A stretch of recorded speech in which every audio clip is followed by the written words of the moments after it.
Good morning everyone. दोस्तों, आज है सितंबर 5 2023 और हम लोग करेंगे द हिंदू न्यूज़पेपर के एनालिसिस। मेरा नाम है सितेंद्र चौधरी और आज हम लोग कौन कौन से टॉपिक पे बात करने वाले हैं। एक बहुत इंपॉर्टेंट टॉपिक है और यहाँ से यूपीएससी मेंस में ऑलरेडी क्वेश्चन आ भी चुका है अबाउट कैरिंग कैपेसिटी। एनवायरमेंट वाले सेक्शन से काफी इंपॉर्टेंट टॉपिक है। ये हम लोग क्यों करने वाले हैं? क्योंकि जिस तरह से हिमाचल में, उत्तराखंड में लैंडस्लाइड्स हो रहे हैं मॉनसून के दौरान, उसके बारे में हम लोग इसके बारे में यहाँ बात करेंगे। बेसिक स्ट्रक्चर रिपीटेड सा टॉपिक है, कुछ खास इसमें नया नहीं है, लेकिन यस, आर्टिकल 370 वाले पर्सपेक्टिव में हमारे जो सीजीआई है चंद्रचूड़ जी, उन्होंने यहाँ पे कुछ बात कही है कि बेसिक स्ट्रक्चर और 370 के बीच में क्या रिलेशन बनता है।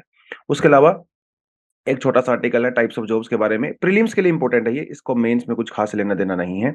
ये हम लोग देखेंगे, अच्छा है, इंपॉर्टेंट है, यूनिक है, अभी तक हम लोगों ने नहीं किया है। ले सिटी एक ये फ्रेंच टर्म होती है और जिस तरह से आजकल फ्रांस के अंदर कुछ रिलीजियस ड्रेसेस को बैन किया गया है, उसके बारे में बात करेंगे। हालांकि ये टॉपिक आपको मैं 2 बार करवा चुका हूँ सेकुलरिज्म वाले इश्यूज के अंदर। लेकिन आज यहाँ से टेक्स्ट सेक्शन आया है तो थोड़ा थोड़ा इसको हम लोग पढ़ लेंगे कि लेसिटी क्या होता है, इसकी हिस्टोरिकल बैकग्राउंड क्या है, किस तरह से फ्रांस के अंदर रिलीजियस प्रैक्टिसेस को जो है वो देखा जाता है, उसके बारे में बात करेंगे। क्लाइमेट चैलेंजेस और वीमेन, ये एक एडिटोरियल आज आया हुआ है, अच्छा टॉपिक है, इंपॉर्टेंट टॉपिक है। वीमेन रिगार्डिंग जो भी टॉपिक होते हैं, यानी कि वल्नरेबल सेक्शंस हैं, जैसे ओल्ड एज पीपल हो गए या चिल्ड्रन हमारे यहाँ पे रह गए, या फिर हमारे यहाँ पे जो दिव्यांग्स हैं, ठीक है, जो लोअर कास्ट्स हैं, एसटीज हैं, इनको लेके जो भी इश्यूज होते हैं और इनके ऊपर जो इश्यूज का इम्पैक्ट होता है, वो हमेशा एक इंपॉर्टेंट टॉपिक बन जाता है एग्जाम के पर्सपेक्टिव से। ठीक है जी, चलो। लेकिन आज बड़ा खास दिन है और खास दिन इसीलिए है क्योंकि आज है टीचर्स डे और हम लोग सब टीचर्स डे सेलिब्रेट कर रहे हैं। हमारे हम भी एक टीचर भी हैं और हम स्टूडेंट भी हैं।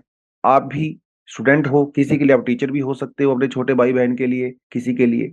तो जो भी आपके लाइफ में टीचर्स रहे हैं और जो आगे आएंगे टीचर्स, और आप एज अ स्टूडेंट, हम as a teacher, as a student also, तो सभी को हैप्पी टीचर्स डे। आज हमारा नेशनल जो है टीचर्स डे है। और ये हम लोग क्यों सेलिब्रेट करते हैं? सर्वपल्ली राधाकृष्णन जी, इनका बर्थडे है भैया, September 5 को, इसलिए हम लोग उनके दिन मनाते हैं। ये इतने मेधावी स्टूडेंट रहे हैं, इतने इंटेलिजेंट रहे हैं अपने पूरे लाइफ लॉन्ग, इन्होंने जितनी भी अपनी पढ़ाई किया है सब स्कॉलरशिप से किया है। और मास्टर्स किया इन्होंने फिलोसफी में।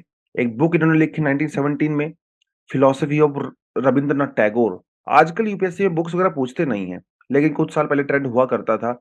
But you never know UPSC कब पूछना शुरू कर दे। तो फिलोसफी ऑफ रविंद्रनाथ टैगोर किसने लिखी? राधा कृष्ण जी ने लिखी। उसके अलावा इन्होंने वाइस चांसलर भी रहे, ये आंध्र यूनिवर्सिटी के 1931 से लेके 1936 तक। वाइस चांसलर रहे बनारस हिंदू यूनिवर्सिटी के 1939 में, और फिर सक्सीडिंग मदन मोहन मालवीय जी के बाद बेसिकली ये बन गए थे। Doctor Sarvepalli Radhakrishnan served as the first vice president of India from 1952 to 1962। उसके बाद ये चेन्नई प्रेसिडेंसी कॉलेज के में इन्होंने यहाँ पे पढ़ाया भी, कलकत्ता यूनिवर्सिटी में इन्होंने पढ़ाया, और 1954 में इनको भारत रत्न दिया गया। तो इनकी लाइफ अपने आप में काफी इंस्पायरिंग है, आप उनके बारे में थोड़ा पढ़ सकते हैं। चलिए जी, अब बढ़ते हैं पहले टॉपिक पे आज के। क्या कहता है टॉपिक? टॉपिक कहता है ready to assess capacity of 13 hill states, government tells supreme court. जिस तरह से इस साल तो स्पेशली जिस तरह से लैंडस्लाइड हुए हैं भैया, हिमाचल प्रदेश हो, चाहे उत्तराखंड हो, चाहे जम्मू एंड कश्मीर हो, जिस तरह से रिवर्स का फ्लो हुआ है, जिस तरह से वहां पे फ्लड की सिचुएशन बनी है, इस बार तो हालत बहुत खराब हो गई। तो सुप्रीम कोर्ट ने सरकार से यह जवाब मांगा है कि जो आप हिल टाउन्स हैं, हमारे जो हिल स्टेशन हैं, आप इनकी कैपेसिटी के बारे में क्या बात कर रहे हैं? आप कम से कम इवेलुएट तो करिए कि ये जो हिली एरियाज हैं, माउंटेनियस एरियाज हैं, क्या ये इतने सारे बड़े इंफ्रास्ट्रक्चर को सपोर्ट कर भी सकते हैं कि नहीं कर सकते हैं? तो उसमें यहां पे टर्म यूज होती है कैरिंग कैपेसिटी। कि कैरिंग कैपेसिटी क्या है? देखिए, ये नाम अपने आप में ही एक्सप्लेन कर रहा है इसका मतलब क्या होता है। कैरिंग कैपेसिटी मतलब आप कितना कैरी कर सकते हो, कितना लोड आप उठा सकते हो। आप जिम जाते हो, आप मान लो 10 केजी का आप डंबल उठाते हो, तो वो 10 केजी आपकी कैरिंग कैपेसिटी है। 10 केजी से ज्यादा जैसे आप उठाओगे तो आपका मसल ब्रेक हो सकता है। उसी तरह से हर एरिया की एक कैरिंग कैपेसिटी होती है, जिसके अंदर वो इकोसिस्टम को सपोर्ट करता है। लेकिन इसका मेजरमेंट क्या होता है? इसका मेजरमेंट होता है पॉपुलेशन। किसी भी एरिया की कैरिंग कैपेसिटी का मतलब ये होता है कि वो कितनी मैक्सिमम पॉपुलेशन वहां पे सपोर्ट कर सकता है without the degradation of ecosystem. ठीक है, उससे उसकी कैरिंग कैपेसिटी कहते हैं। डेजर्ट एरिया की कैरिंग कैपेसिटी कुछ और होती है, प्लेन एरियाज की कुछ और होती है, फॉरेस्टेड एरियाज की कुछ और होती है। सबकी डिफरेंट कैरिंग कैपेसिटी होती है जहां पे वो मैक्सिमम पॉपुलेशन को सपोर्ट कर सकते हैं। और हम यहाँ पे सिर्फ ह्यूमन पॉपुलेशन की बात नहीं कर रहे हैं, हम यहाँ पे एनिमल पॉपुलेशन की बात भी कर रहे हैं। हम यहाँ फ्लोरा एंड फौना हर तरह की पॉपुलेशन की बात कर रहे हैं विदाउट डिग्रेडिंग द इकोसिस्टम। अगर कैरिंग कैपेसिटी से आप एक्सीड कर जाते हो तो फिर डिस्ट्रक्शन शुरू हो जाती है। Disease, competition, predator prey interaction, resource use, extra number of population, ये सब कैरिंग कैपेसिटी को इफेक्ट करते हैं। ये सारा खेल डिमांड एंड सप्लाई का है। जितना मिनिमम आप डिमांड कर रहे हो या जितना मैक्सिमम आप डिमांड कर रहे हो, अगर नेचर उतना आपको प्रोवाइड करवा पा रहा है बिना डिस्ट्रक्शन के, तो मतलब उसकी कैरिंग कैपेसिटी के अंदर में है। लेकिन आप डिमांड इतना ज्यादा कर रहे हो जितना नेचर आपको प्रोवाइड नहीं करवा पा रहा है, तो इसका मतलब कैरिंग कैपेसिटी से आप आगे चले गए हो। कई बार नेचर आपको प्रोवाइड करवा देता है लेकिन फ्यूचर के लिए डिस्ट्रक्शन हो जाती है, फ्यूचर के लिए। और जब फ्यूचर के लिए डिस्ट्रक्शन होती है ना, this is not sustainable development. मतलब हम लोग उधारी पे चल रहे हैं। इसका मतलब ये होता है, जैसे आप ये मान के चलिए कि कोई जंगल है और वहां से आपको लकड़ी काटनी है। आप एक साल में 1000 किलोग्राम के बराबर लकड़ी काट सकते हो।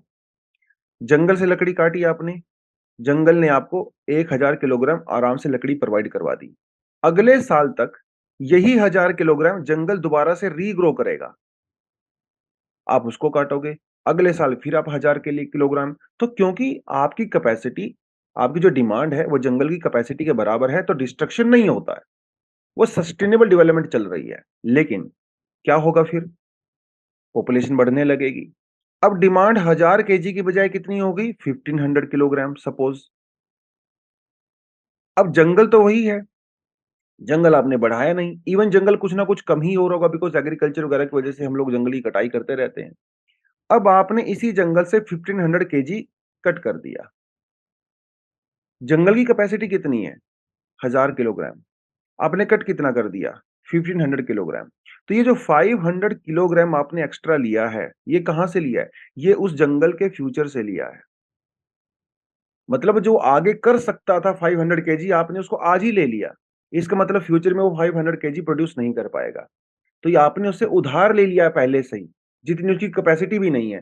तो इसकी वजह से क्या होता है, जो नेक्स्ट जनरेशंस हैं उनको ये 500 केजी मिलेगा ही नहीं, क्योंकि आपने फ्यूचर जनरेशन से उसको उधार लेके पहले ही यूज कर लिया है।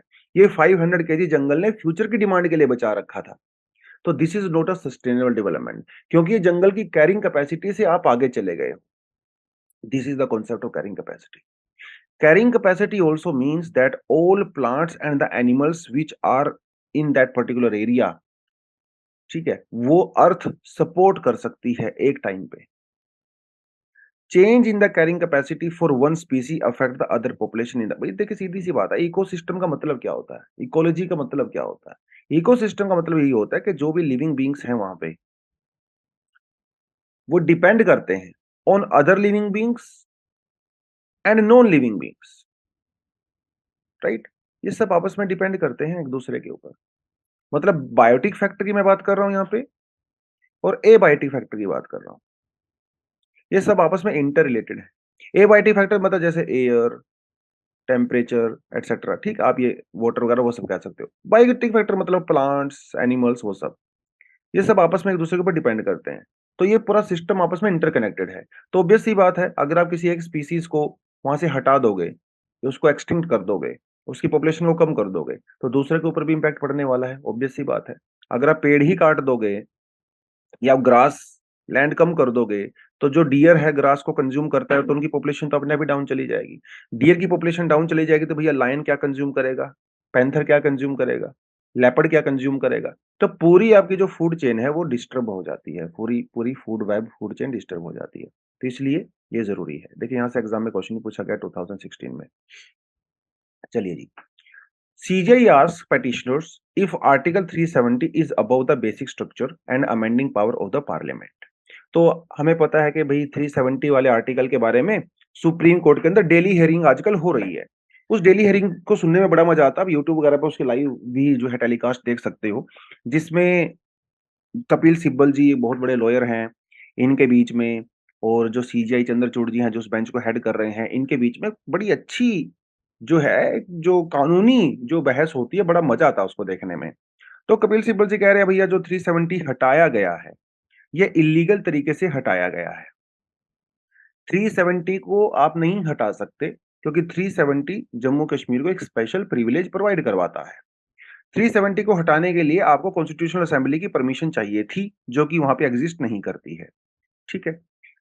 कपिल सिब्बल जी ये कह रहे हैं कि 370 को हटाने का जो तरीका था वो इलीगल था, क्योंकि उन्होंने क्या किया, सरकार ने प्रेसिडेंट रूल हटा लगाया पहले वहां पे, वहां की जो सरकार थी वहां उसको हटाया, प्रेसिडेंट रूल लगाया और उसके बाद 370 को हटाया। तो ये बात वहां पे हुई है।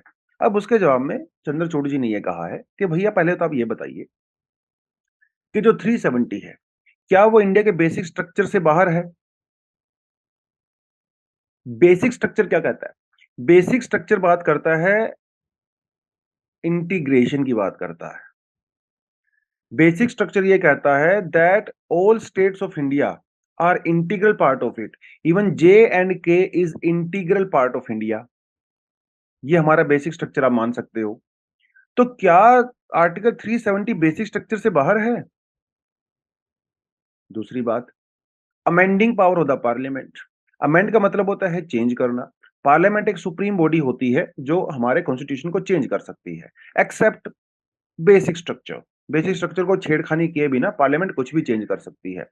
तो क्या 370 इतना पावरफुल आर्टिकल हो गया कि पार्लियामेंट इसको अमेंड भी नहीं कर पाएगी? अरे भाई, पार्लियामेंट जब फंडामेंटल राइट को अमेंड कर सकती है, पार्लियामेंट जब प्रियम्बल को अमेंड कर सकती है, तो पार्लियामेंट 370 को अमेंड क्यों नहीं कर सकती? क्या ये इतनी बड़ा आर्टिकल हो गया?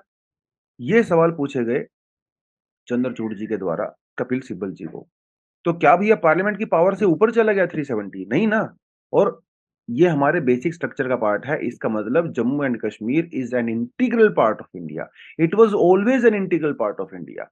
आर्टिकल 370 एक टेम्परेरी प्रोविजन था जो कॉन्स्टिट्यूशन के अंदर डाला गया था कुछ समय के लिए, लेकिन टेम्परेरी प्रोविजंस परमानेंट नहीं हो सकता, because it's an integral part of India. और इसको इंटीग्रल बनाने के लिए ये सब किया गया है। तो उनका ये आर्गुमेंट है। अभी देखेंगे इसके अंदर फ्यूचर में क्या होने वाला है। बट बेसिक स्ट्रक्चर की कहानी आपको बड़े अच्छे से पता है। बेसिक स्ट्रक्चर के बारे में and at the end of the day 1973 का जो केशवानंद भारती केस है, यहां से बेसिक स्ट्रक्चर की शुरुआत हमारे यहाँ पे हुई थी फॉर्मल तरीके से। और बेसिक स्ट्रक्चर ये कहता है कि parliament has unlimited power to amend the constitution but with some terms and conditions. Terms and condition apply होती हैं, उसके अलावा आपके पास अनलिमिटेड पावर है। ये टर्म्स एंड कंडीशन बात करती हैं बेसिक स्ट्रक्चर की। तो parliament has unlimited power to amend the any part of constitution without changing the basic structure. Basic structure मतलब फाउंडेशन। घर की जो नींव होती है, फाउंडेशन होती है, आप इसको चेंज मत करिए। इसके ऊपर जो बिल्डिंग आपने बनाई है, आप इसका नक्शा चेंज करिए, फर्नीचर चेंज करना है करिए, टाइल लगवानी है, पेंट करवाना है, चेंज करना है, जो मर्जी करिए, लेकिन भैया इसकी नींव मत हिलाइए। नींव हिल जाएगी तो पूरा बिल्डिंग गिर जाएगा, कॉन्स्टिट्यूशन पूरा डिस्टेबलाइज हो जाएगा। ये होती है बेसिक स्ट्रक्चर की बेसिक एक अंडरस्टैंडिंग। अब बेसिक स्ट्रक्चर में क्या ना, सुप्रीम कोर्ट ने कोई लिस्ट नहीं दिया हमें। Time to time, case to case basis पे कुछ ना कुछ नए प्रोविजन ऐड होते रहते हैं बेसिक स्ट्रक्चर में। जैसे केशवानंद भारती केस में क्या कहा सुप्रीम कोर्ट ने, sovereignty of India, unity and integrity of the nation. आप इसको जे&के वाले पर्सपेक्टिव से जोड़ के देख सकते हो, जिसके बेसिस में उन्होंने कहा है freedom secured by the citizen, supremacy of the constitution, Republic nature of India, secular nature of India, separation of power भी एक बेसिक स्ट्रक्चर होता है, फेडरल करेक्टर। उसके अलावा फिर 1975 में जुडिशियल रिव्यू, सेकुलरिज्म दोबारा से बात किया, free and fair election, rule of law. ये सब बेसिक स्ट्रक्चर होते हैं। Limited power of the government, judicial review फिर से आ गया, effective access to justice also, power of the high court, rule of law, principle of equality. ये सब बेसिक स्ट्रक्चर का पार्ट होते हैं। Government can amend any article, any part of the constitution without touching them. देखो इनको भी touch कर सकती है सरकार, ऐसी बात नहीं है, इनको थोड़ा अमेंड भी कर सकती है, लेकिन वो इतना अमेंड नहीं कर सकती कि उसका पूरा मतलब ही चेंज हो जाए। ये है यहाँ पे बड़ी बात है। तो ये जो है उन्होंने कहा है चंद्रचूड़ जी ने, तो इसलिए मैंने सोचा कि आपको थोड़ा-सा डाल के दे देते हैं। चलिए जी, नेक्स्ट क्या कहता है? White collar hiring slides 6% as IT auto turn cautious. बात ये कर रहा है, व्हाइट कॉलर जॉब्स की हायरिंग कम हो रही है, 6% कम हो गई है। अब ये व्हाइट कॉलर जॉब्स कौन-सी होती हैं? इसने साफ-साफ लिखा हुआ है आईटी, ऑटो। अब एग्ज़ाम में आपसे ऐसे ही पूछ सकता है क्वेश्चन। कई तरह से क्वेश्चन यहाँ से पूछ सकता है। एक तो सिंपल साधारण क्वेश्चन पूछ सकता है that which of the following professions come under white collar jobs, ऐसा क्वेश्चन पूछ सकता है। आपसे मैच द फॉलोइंग भी पूछ सकता है। एक तरफ आपको देगा कॉलर टाइप और दूसरी तरफ आपको ऑक्यूपेशन दे सकता है।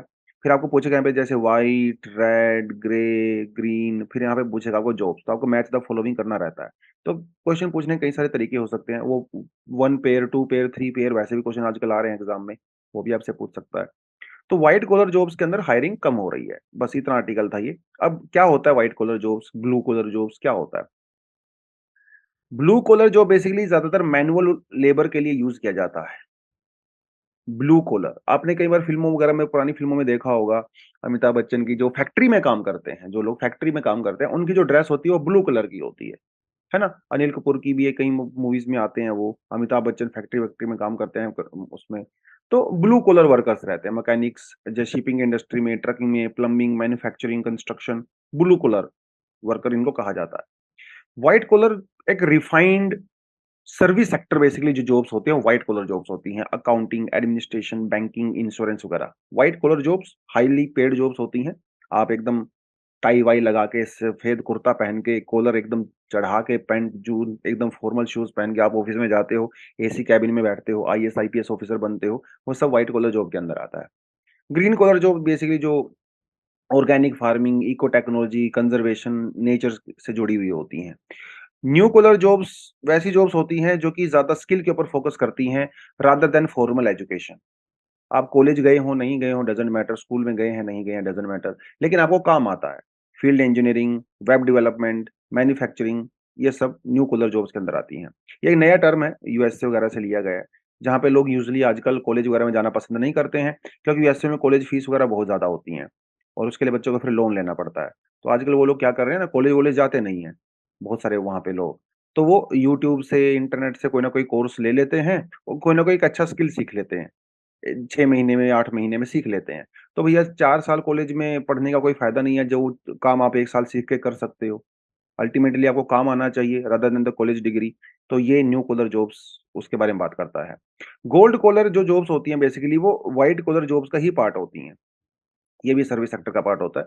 तो जो हाईएस्ट लेवल, जो डिसीजन मेकिंग जो वगैरह जो रहती है, हाईएस्ट लेवल जो स्किल्स होते हैं, हाईएस्ट जो पेड जॉब्स होती हैं, वो आप गोल्ड कॉलर वर्कर में कंसिडर कर सकते हो, which is a part of the white collar job only. जैसे आप यहाँ पे lawyers, doctors, research scientist, IAS officers, politicians, ठीक है?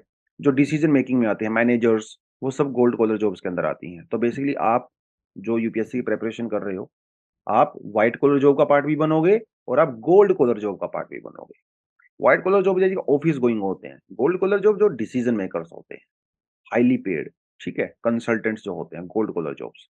Grey collar jobs, this refers to the balance of the employed people not classified as white, और जो white और blue के अंदर नहीं में आते हैं, वो ग्रे कलर जॉब्स में आ जाते हैं। जैसे fire fighters, police officers, police वालों की ड्रेस कैसी होती है?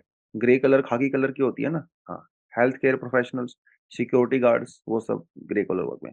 पिंक कॉलर वर्कर आजकल इस टर्म को यूज़ नहीं करता है, लेकिन एक समय हुआ करता था, जहाँ पे उन जॉब्स को पिंक कॉलर कहा जाता था, जो ट्रेडिशनली वीमेन ओरिएंटेड होती थी।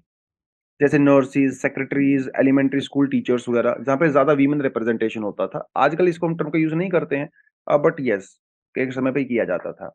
येलो कॉलर वर्कर्स जो कि क्रिएटिव फील्ड में होते हैं, film makers, directors, editors, philosophers, photographers, ठीक है, स्केच आर्टिस्ट, वो सब येलो कॉलर जो वर्कर्स में होते हैं।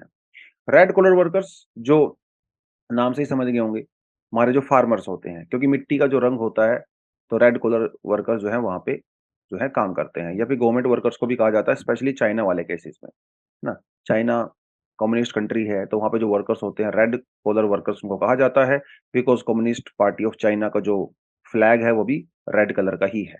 रेड रेवोल्यूशन भी बोलते हैं उसको।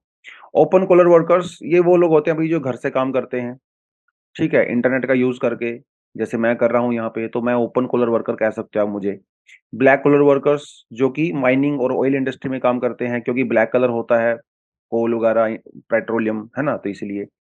पॉप्ड कॉलर वर्कर्स ये एक नया कॉन्सेप्ट आया है। इसको पहले यूज़ नहीं करते थे।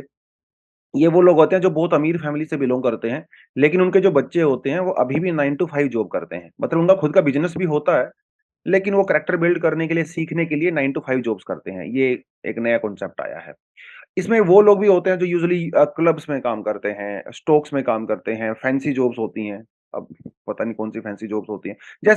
जैसे एक आर्ट कलेक्टर होता है, आप ये फैंसी जॉब कह सकते हो। अभी आपके जैसे, मेरे जैसे लोग ये जॉब नहीं करते हैं। आर्ट कलेक्टर जो महँगी-महँगी घड़ियाँ खरीदते हैं, ठीक है? वो फैंसी जॉब्स होती हैं। पेंटिंग्स खरीदते हैं, बेचते हैं, fancy jobs. Brown collar workers ये जो लोग होते हैं भाई, जो मिलिट्री सर्विसेज वगैरह में काम करते हैं, ठीक है? Soldiers, army, navy, brown collar workers and no collar workers, जिनकी कोई वर्कर मतलब कोई जॉब जॉब तो एक तरह से हो सकती है इनकी, लेकिन ये लोग क्या होते हैं, बहुत ओवर क्वालिफाइड होते हैं। बहुत ओवर क्वालिफाइड होते हैं, लेकिन अनएम्प्लॉयड होते हैं। तो इनको आप नो कॉलर वर्कर्स कह सकते हो। ये यूजुअली लोग ऐसी जगह काम पसंद नहीं करते करना, जहाँ पे इनको कम सैलरी मिलती है। तो ये बेसिकली अपने प्रिंसिपल से, कह सकते हो, प्रिंसिपल से समझौता नहीं करते हैं, ठीक है? फ्री स्पिरिट होती हैं, आर्टिस्टिक टाइप के नेचर का लोग होते हैं ये, फिलॉसफर टाइप के होते हैं। ज़्यादा किसी चीज़ का लोड लेते नहीं हैं बेसिकली नो कॉलर वर्कर्स, ठीक है? ये उस टाइप के लोग होते हैं, घुमक्कड़ टाइप के लोग होते हैं। चलिए जी। अ, अंडरस्टैंडिंग द ला लेसिटी बोलते हैं वैसे तो इसको, ठीक है? ये है क्या टर्म? लेसिटी क्या टर्म होती है? ये बेसिकली फ्रेंच टर्म है, और फ्रेंच में ला लेसिटी का मतलब होता है separation of state from religion. ये मतलब होता है ला लेसिटी का, ठीक है? यानी कि स्टेट का मतलब यहाँ पे क्या है? पब्लिक, या कह सकते हो पब्लिक स्पेस। पब्लिक स्पेस जैसे स्कूल्स, कॉलेजेस जो गवर्नमेंट फंडेड होते हैं, प्राइवेट वाले नहीं, सरकारी वाले। ये होते हैं पब्लिक प्लेस, क्योंकि स्टेट इनको फंड करता है, तो इसलिए इसको स्टेट फंडेड भी कहा जाता है। तो लाल सिटी का मतलब ये होता है कि जो भी पब्लिक प्लेस होंगे भैया, उन पब्लिक प्लेस में आप रिलीजियस सिंबल्स का यूज नहीं कर सकते। ये मतलब है इसका, ठीक है? अब क्या हम लोग बिल्कुल भी नहीं कर सकते रिलीजियस सिंबल का यूज? ऐसा नहीं है। 2004 में कानून पास किया था वहां पे, जिसमें ये कहा गया था कि आप सिंबल का यूज कर सकते हो, लेकिन वो बहुत ज्यादा विजिबल नहीं होने चाहिए, ठीक, ऑस्टेंशियस नहीं होने चाहिए, पब्लिक को दिखना नहीं चाहिए। जैसे आप मतलब आप लोग क्या कर सकते हो, छोटा क्रॉस पहन सकते हो अपने गले में, कोई दिक्कत नहीं है, दिखेगा नहीं, आपकी टी शर्ट के नीचे होगा वो। लेकिन अब इतना बड़ा क्रॉस मत पहनिए कि पूरी दुनिया को दिखे कि भाई ये आदमी कैथोलिक है। ये इसका मतलब होता है, ठीक है? जैसे ज्यूज होते हैं, तो अपने छोटे सिंबल पहन सकते हैं, लेकिन जो कैप होती है, ज्यूज कैप जो होती है, आप उससे मत पहनिए, ठीक है? ऐसे जैसे इस्लाम के अंदर भी आप जैसे स्पेशली फॉर वीमेन, आप जो है बुर्का नहीं पहन सकते, हिजाब नहीं पहन सकते, वो सब जो है, जो बहुत मतलब दिखते हैं ज़्यादा, ठीक है? आप वो नहीं कर सकते। तो यही मतलब होता है बेसिकली, एलएसिटी का मतलब ये होता है। क्योंकि अब ये इसलिए न्यूज़ में है, क्योंकि वहाँ पे अबाया को बैन किया गया है। आप स्कूल में अबाया नहीं पहन सकते। अबाया एक एक क्लॉथ होता है जो कि लड़कियाँ पहनती हैं, जिसमें उनका सर ढका होता है, गर्दन ढकी होती है, और जो है बॉडी के ऊपर वो कपड़ा होता है, लेकिन फेस ढका हुआ नहीं होता उसके अंदर, फेस कवर्ड नहीं होता है। तो उसे अबाया कहते हैं। काफ़ी समय से अबाया को लेके कंट्रोवर्सी चल रही थी। कई सारे जो रिलीजियस स्कॉलर्स थे, उनका ये कहना था कि अबाया जो है ना, अबाया एक रिलीजियस ड्रेस नहीं है। कई जो है इस्लामिक स्कॉलर्स का ये मानना है, abaya is not a religious dress. Abaya एक अरब कंट्री में यूज़ किया जाने वाला एक फैशनेबल क्लॉथ है। इसे एज़ अ फैशन के तौर पे यूज़ किया जाता है। इस्लाम में अबाया को एज़ सच मैंडेटरी वगैरह नहीं किया गया है। वैसे भी इस्लाम में हिजाब को भी बहुत जगह पे मानते हैं लोग कि मैंडेटरी नहीं किया गया है, और कई सारी मुस्लिम कंट्री में अलाउड भी नहीं है, और वो सब चीज़ें। ख़ैर, तो ये मानना है अरब ये, और ये जो अबाया है वो स्पेशली अरब कंट्रीज़ को लेके ज़्यादा फ़ोकस रहता है, क्योंकि यहाँ पे इसे एज़ अ फैशनेबल एक ट्रेंडी कपड़े के तौर पे माना जाता है। तो ये कुछ एक्सपर्ट्स का कहना है। और इसलिए वो अपोज कर रहे हैं कि अबाया को बैन किया नहीं जाना चाहिए क्योंकि it's not a religious symbol itself. तो यही मतलब होता है इसका। तो 19th सेंचुरी में इस टर्म का यूज़ किया गया शुरुआत में। हालाँकि 1789 में जब फ्रेंच रेवोल्यूशन हुआ था, तो तभी से इसकी बात हो रही थी। रिलीजन को अलग होना चाहिए स्टेट से, सेक्युलर वैल्यूज़ को प्रमोट किया जाना चाहिए, जैसे लिबर्टी, इक्वालिटी, फ्रेटर्निटी, ये मैटर करता है।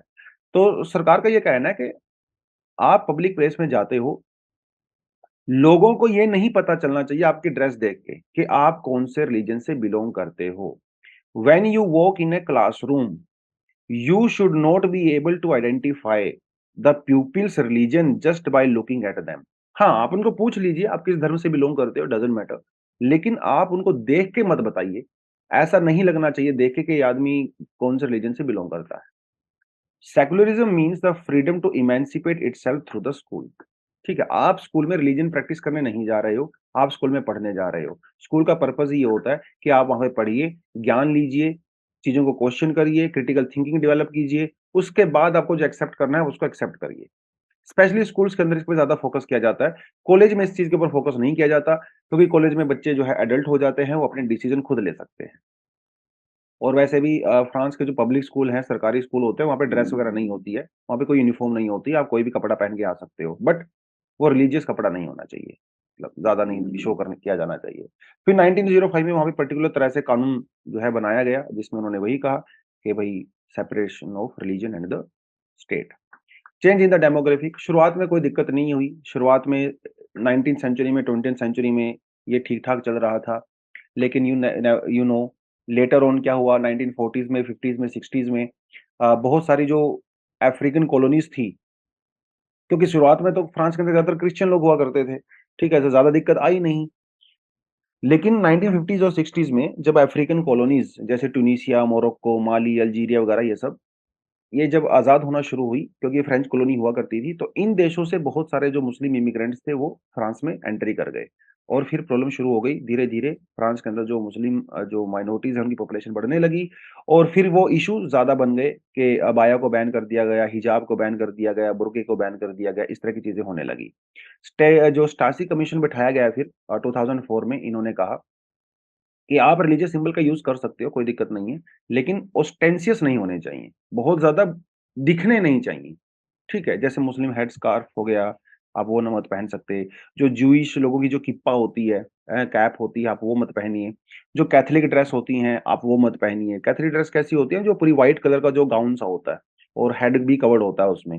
नन्स वगैरह जो रहती हैं, आपने देखा ही होगा, वो इस तरह की ड्रेस होती है, आप वो भी नहीं पहन सकते हो, ठीक है? बाकी कोई दिक्कत नहीं है। इवन वहाँ पे केस आया था 2012 के अंदर भी, 11 के अंदर भी, और फिर 2012 में भी एक केस आया था जहाँ पे एक सिख एक एक बॉय था, उसने टर्बन पहन रखी थी और उसके हाथ उसने कृपान ले रखी थी, उसको भी बैन कर दिया गया था। ठीक है? तो इस तरह के केस वहाँ पे आते रहते हैं। तो अबाया को लेके एक मैंने पहले ही बताया, ग्रे एरिया है। बहुत सारे एक्सपर्ट्स का मानना है कि अबाया एक मुस्लिम ड्रेस नहीं है, ये एक अरब कल्चर के अंदर फैशनेबल गारमेंट माना जाता है। तो क्योंकि ये फैशन से रिलेटेड है, तो आप इसे बैन नहीं कर सकते। अगर रिलीजन से रिलेटेड होता तो शायद बैन कर भी देते। ऐसा कुछ मुस्लिम ग्रुप्स का, एक्सपर्ट्स का मानना है। तो ये है थोड़ा-सा आर्टिकल के बारे में, इससे ज़्यादा कुछ रिक्वायरमेंट नहीं है। पहले अब इस आर्टिकल को 2-3 बार कर चुके हैं, जब मैं सेक्युलरिज़्म को लेके मैंने प्रॉपर्ली आपको बताया था। सेक्युलर जो टर्म है, वो हमारे कॉन्स्टिट्यूशन में कब यूज़ की गई? आप मुझे कमेंट सेक्शन में बताओगे, और क्यों यूज़ की गई? आप ये भी बता सकते हो, क्योंकि स्पिरिट वाइज़ अगर देखें तो India was always a secular country. Spirit जो हमारी सोसाइटी की है। फिर भी क्या ज़रूरत पड़ गई कॉन्स्टिट्यूशन के अंदर सेक्युलर वर्ड को मेंशन करने की? और कब यूज़ किया, क्यों यूज़ किया? कमेंट सेक्शन में आप मुझे बताओगे। चलिए जी। Emerging countries need women led climate action. देखिए, इसमें कोई बात छिपी नहीं है कि क्लाइमेट जो चेंज है, क्लाइमेट की वजह से जो डिज़ास्टर्स होते हैं, वो सारी सोसाइटी के लिए ही खतरनाक होते हैं। लेकिन उस सोसाइटी में जो सबसे वल्नरेबल सेक्शन होता है, उसके लिए वो ज़्यादा नुकसान पहुँचाते हैं। अब जैसे मान लो कहीं पे फ्लड आ गया। अब देखो, देखा जाए तो फ्लड पूरी सोसाइटी के लिए ही हार्मफुल है। लेकिन इस फ्लड में जो रिच लोग हैं, वो बेटर तरीके से हैंडल कर सकते हैं उस समस्या को, क्योंकि उनके पास भैया पैसा है, उनके पास मतलब आप समझो सुविधाएँ हैं। लेकिन एक गरीब आदमी है, वो नहीं कर सकता। गरीब आदमी के ऊपर ज़्यादा इम्पैक्ट पड़ेगा। उसी तरह से एक जो हेल्दी पर्सन होगा, वो डिज़ास्टर के टाइम पे अपने आप को बेटर तरीके से हैंडल कर सकता है।